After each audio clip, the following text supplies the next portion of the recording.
What's up guys, Tech here, and today we are going to test out iOS 14 on both the iPhone 6s and Pro Max I have. And this is actually not the final version, of course. It's a developer beta and it's running so good, so smooth. Actually, I've used so many other developer betas, but those are actually buggy, but this is not that much buggy. But you know what, we have a pretty massive update. It's a 4.88 gigabytes, so you should better prepare some storage before you just download this.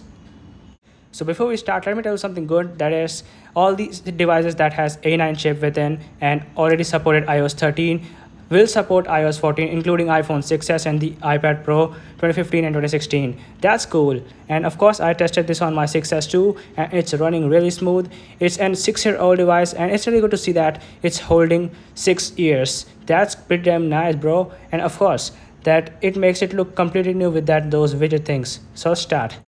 So let's start with the new home screen and widgets. So as you can see, now you can stick widgets directly on your home screen, just like the iPad OS 13, but you can see the new widget panel looks much more clean and it's more curvier. The boxes have some more edges, and of course, I'm gonna show you how you can do it. Go to an open space, tap and hold, tap that plus button over there, and now you can choose from different applications that actually supports widget, and then just tap what you want, and when you tap it you'll see so many new, different kind of sizes, so you can even drag them over to the home screen, and that's how you add widgets to your home screen. It's a really nice feature to have new shortcuts. I would say, to be honest, more Android like. It looks really good with this.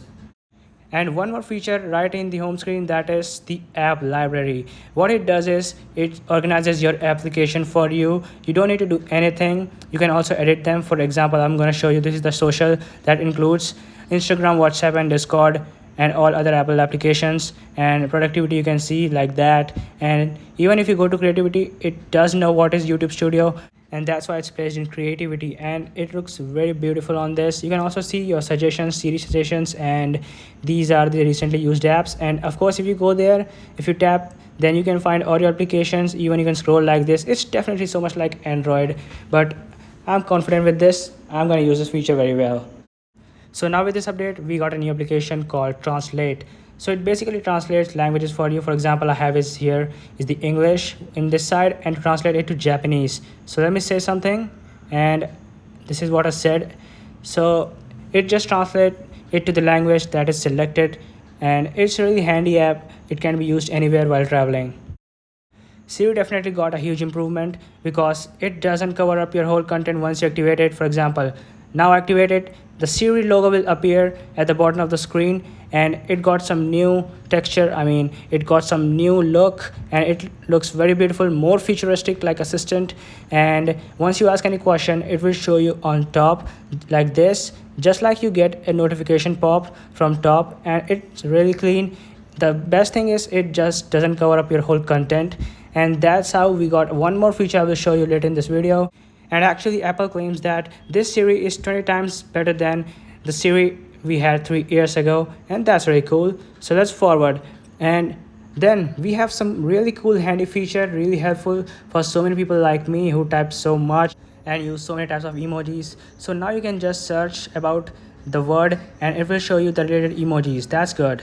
So if you have so many different kind of accessories connected to your home application, so now you can just get access to them separately. As you can see, there are different bubbles for each one of them, and this is the most important feature to me, at least. You know why? I watch anime so much, and people message me on Instagram, and every single time I have to go back to message them. I can't stop watching anime. So now we get picture in picture for iPhones, just like we had in the iPad Pros, like since iOS 9, I guess. Yeah. And it's really handy feature. As I said, to me it's very important because people message me, I can't watch anime and can't reply them at the same time. So that's cool. But one more thing, you might have noticed that there are buttons to go back and forth in the picture in picture mode, which was not available to the iPad Pros. Okay, now there's a feature called software for the AirPods. So that means you will get some notifications while you connect to AirPods. For example, I connect my AirPod, and here's the notification I got that they are connected. And you will get the same notification while your AirPods are on low battery either ways. And we got one more handy dandy feature, that's my favorite. So once someone call you, it just doesn't cover the whole screen just like Siri did, and it shows on top. So you can also dismiss them by swiping up just like you did with the notifications. and this is the most helpful feature to me at least, and for so many people like me.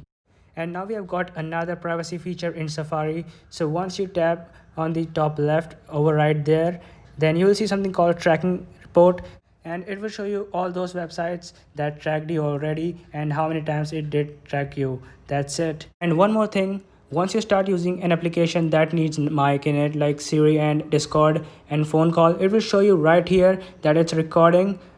That's it, guys. This is an iPhone specific video. We will be making the iPadOS 14 video very separately. Until then, thanks for watching. Peace out.